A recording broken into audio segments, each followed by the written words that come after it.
Bismillahirrahmanirrahim. Assalamualaikum warahmatullahi wabarakatuh.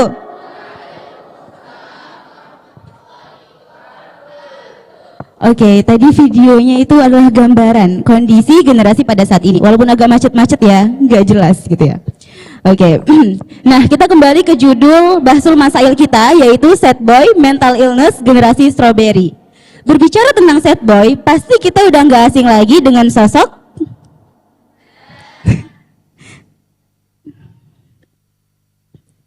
ya, dia terkenal banget ya di sosial media, baik itu di Instagram, TikTok, atau bahkan di YouTube. Bahkan dia juga udah diundang di berbagai macam event-event, entah itu acara podcast atau mungkin acara-acara hiburan lainnya. Wah, luar biasa banget gak sih? Usia 15 tahun udah terkenal. Luar biasa? Tapi sayangnya dia terkenal bukan karena bakat, melainkan karena maksiat. Dan tanpa dia sadari, dengan berbagai macam kontroversi yang dia lakukan di dunia maya, itu membuat dia jatuh ke dalam jurang, yaitu mental illness. Nah, berbicara tentang mental illness, kira-kira mental illness itu apaan sih? Mental illness adalah gangguan jiwa atau mental seseorang yang mempengaruhi kondisi, baik itu dari segi pemikiran, perasaan, pola sikap, suasana hati, atau berbagai macam hal yang mengkombinasi lainnya. Dan mental illness ini banyak banget macam-macamnya teman-teman. Bukan berarti orang yang terkena mental illness artinya gila. Tapi mental illness itu ada 5 macam. Ana ngambil 5 macam aja sih. Yang pertama, OCD, di mana seseorang akan memiliki kekhawatiran yang sangat berlebihan, bahkan bisa melakukan hal yang terus berulang-ulang. Bukan karena ia menyukainya, melainkan karena dia ketakutan. Yang kedua, anxiety, di mana seseorang juga merasakan kekhawatiran, bahkan dari segi fisiknya bisa merasakan sakit. Lalu yang ketiga, bipolar, di mana kita udah nggak asing lagi sama istilah bipolar, di mana seseorang bisa stres atau bahkan depresi dalam waktu 2 minggu atau bahkan 4 minggu secara berturut-turut, dan mereka bisa juga sampai menyakiti dirinya atau bahkan menyakiti orang lain. Dan ada juga titik terpuruk dari mental illness, yaitu psikosis, di mana seseorang tidak mampu membedakan mana hal yang nyata dan mana hal yang tidak nyata. Lalu yang paling buruk adalah skizofrenia, di mana seseorang bisa berhalusinasi, pikirannya kacau, bahkan dari segi hal yang dilakukan itu tidak stabil, atau yang sering kita sebut orang gila. Nah teman-teman, di sini ada data statistik generasi-generasi yang terkena mental illness. Nah ini dia, dan ini terus berkembang dan terus meningkat di generasi kita saat ini. Dan sayangnya banyaknya generasi yang terkena mental illness itu tidak menemukan solusinya, sehingga lari ke bunuh diri. Dan ini datanya. Ya, inilah kondisi generasi pada saat ini teman-teman. Dan generasi seperti inilah yang mendapatkan label generasi strawberry.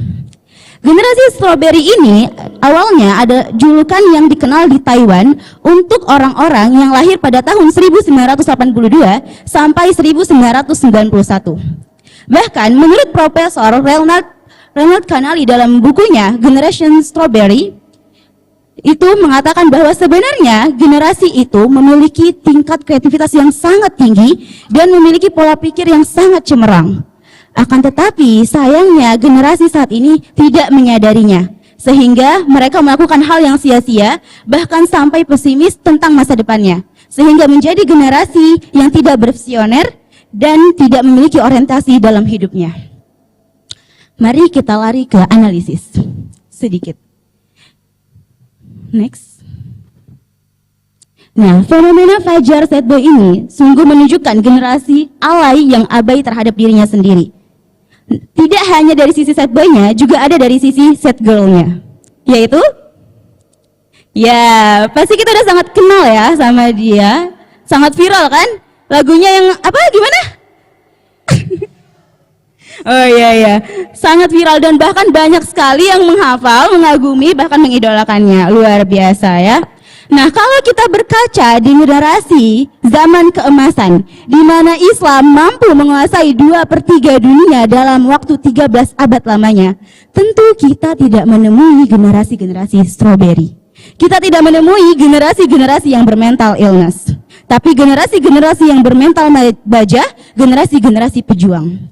Seperti misalnya Salamah bin Al-Aqwa. Luar biasa banget loh beliau. Beliau berlari dengan kuda lebih cepat beliau. Luar biasa kan? Bahkan beliau termasuk kepercayaan Rasul Shallallahu Alaihi Wasallam dan generasi pemuda Islam yang luar biasa. Generasi muda Islam seharusnya adalah generasi yang ketika dia berbincang, maka perbincangannya akan dipenuhi dengan keilmuan. Generasi Islam, generasi yang hakiki adalah generasi yang menjadikan potensi hidupnya itu hanya untuk dakwah. Dan cita-cita hakikinya adalah jihad.